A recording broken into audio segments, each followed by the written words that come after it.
আমার আরেকটা কাজ নিয়ে একটু জিজ্ঞেস করতে চাই। বলেন। এই এখন বলা হচ্ছে যে বাংলা সিনেমার প্রায় সুদিন চলে এসেছে, এরকমটা ধারণা করা হচ্ছে, এবং একটি সিনেমা সুপারহিট হয়েছে। এটা নিয়ে কি আসলে এরকম ধারণা করা হচ্ছে, এটা ঠিক আছে কিনা, বা আপনার অবজারভেশনটা আসলে কি সুদিন ফিরে আসছে? আসলে এক ছবি দিয়ে তো আর সবকিছু হয় না, তবে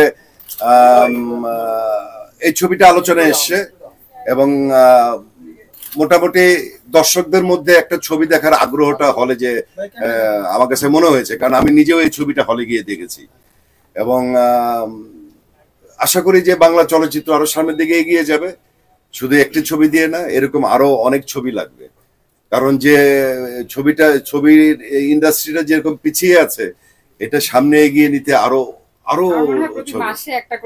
এরকম লাগবে। এবং আরেকটা জিনিস হলো যে আমি বলবো, সাকিবকে নিয়ে যারা ছবি বানায় বা সাকিব খান যেসব ছবিতে অভিনয় করে, শুধু ঈদ গুলার মধ্যে সীমাবদ্ধ না থেকে সারা বছরে যদি এরকম একটা করে হিট ছবি দিতে পারে, তাহলে বাংলা চলচ্চিত্র আরো সামনের দিকে এগিয়ে যাবে আশা করি। আগে দেখতাম আমরা জায়েদ খান, অপু বিশ্বাস, ওনারা হচ্ছে মূলত এই ধরনের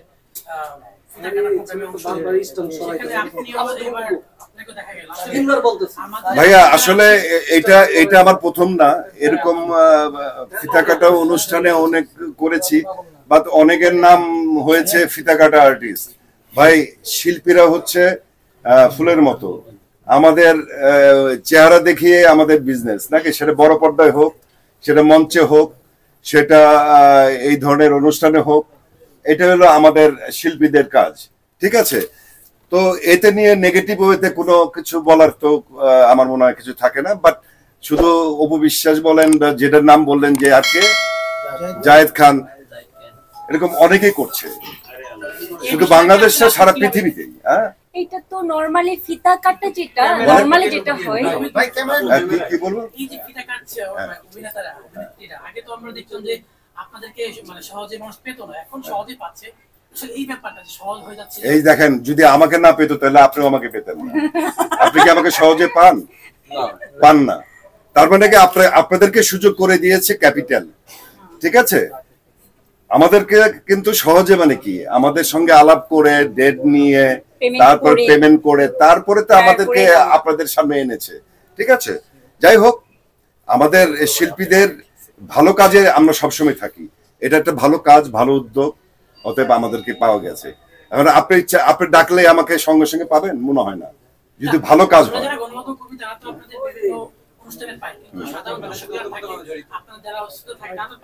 এখানে তো কোনো দর্শকই নেই, এখানে শুধু সাংবাদিক বসে আছে। দর্শকরা কিন্তু আপনাদের মাধ্যমে জানতে পারবে যে ক্যাপিটাল সেলুন এন্ড স্পাকে চালু হয়েছে, সেখানে অমিত হাসান, তানা, তারপর নিঝুম রুবিনা, আরো অনেকে এসে, ঠিক আছে? তো এটা কিন্তু দর্শক পাচ্ছে আপনাদের মাধ্যমে, পর্দা, যেটা এটাকে জাস্ট লাইক পর্দার মতো আর কি, স্ক্রিনে যেরকম দেখে ওরকমই আর কি, পত্রিকায় দেখবে, মোবাইলে দেখবে, এই আর কি। একটু যোগ করি ভাইয়া এর সাথে, যে অনেকেই বলছে এখন যে আমাদের তারকারা এর কাজের চেয়ে এখন এই ধরনের অনুষ্ঠানে যোগ দেওয়ার প্রবণতাটা বেড়ে গিয়েছে। কেন? আমি তো যে মানে সকালে কাজ থেকে এসে এখন এই যে 8টার মধ্যে আমাকে ঢুকতে হবে আবার গুলশানে আমার একটা কাজে, ঠিক আছে?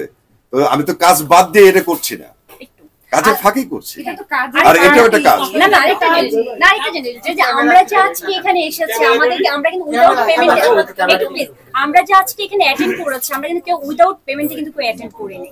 আমাদেরকে কিন্তু আজকে ডেটটা, আজকে প্রোগ্রামের জন্য লক করে কিন্তু আমরা এসেছি, আমাদেরকে অ্যাডভান্স পেমেন্ট দিয়ে আমাদেরকে নিয়ে এসেছি।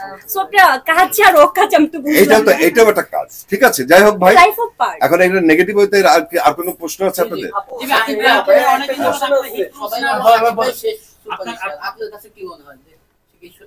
ভাই, পৃথিবীতে শেষ বলে কিছু নাই। যখন নাকি জাফর ইকবাল সাহেব মারা গেছে, তখন মনে হয়েছে যে রোমান্টিক হিরো আর আসবে না। এরপর সালমান শাহ আসলো, এরপরে রিয়াজ, ফেরদৌস, আমি ছিলাম, ওমর সানি ছিল, বাপ্পা ছিল, একের পর এক আসছে। আমার কাছে মনে হয়, জানি না অন্য আপনারা কি বলবেন, সেটা আপনাদের ব্যাপার, বাট পৃথিবীতে কোনো কিছু কারোর জন্য থেমে থাকে না, ঠিক আছে? আজকে অমিত হাসান না থাকলে আরো এরকম অমিত হাসান, এরকম শিল্পী আরো অনেক জন্ম হবে, ঠিক আছে? অতএব কারোর জন্য কিছু থেমে থাকে না। আজকে আপনারা যারা সাংবাদিক আছেন, আপনারা যদি না থাকেন, তো এরকম ভিড় কি আর সাংবাদিক আসবে না? অবশ্যই আসবে। অতএব পৃথিবীতে শেষ বলে কিছু নেই, পূরণ হবে।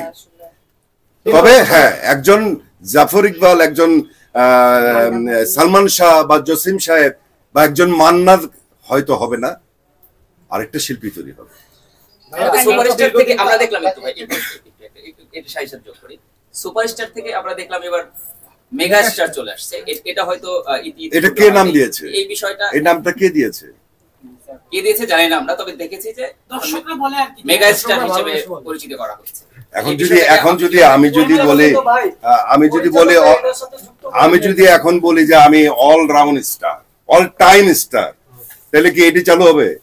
আমাকে এটা কে দিয়েছে আমার জানতে হবে, এক। আর দ্বিতীয়ত হলো যে টাইটেল গুলা কে দেয়, এটা তো আমাকে জানতে হবে। আসলে ভাই আমার পিছনে খালি অমিত হাসান চলচ্চিত্র অভিনেতা লেখা আছে, এরকম স্টার বা ওরকম না। স্টার কিন্তু বেশিক্ষণ থাকে না। স্টার ব্যাপারটা বলি, স্টার কিন্তু সবসময় থাকে না। একজন অভিনেতা হিসাবে আমি নিজেকে মনে করি, বা প্রত্যেকটাই যারা আছে প্রত্যেকে অভিনেতা এবং অভিনেত্রী, ঠিক আছে? এটা আজীবন সবসময় থাকবে দর্শকের মাঝে।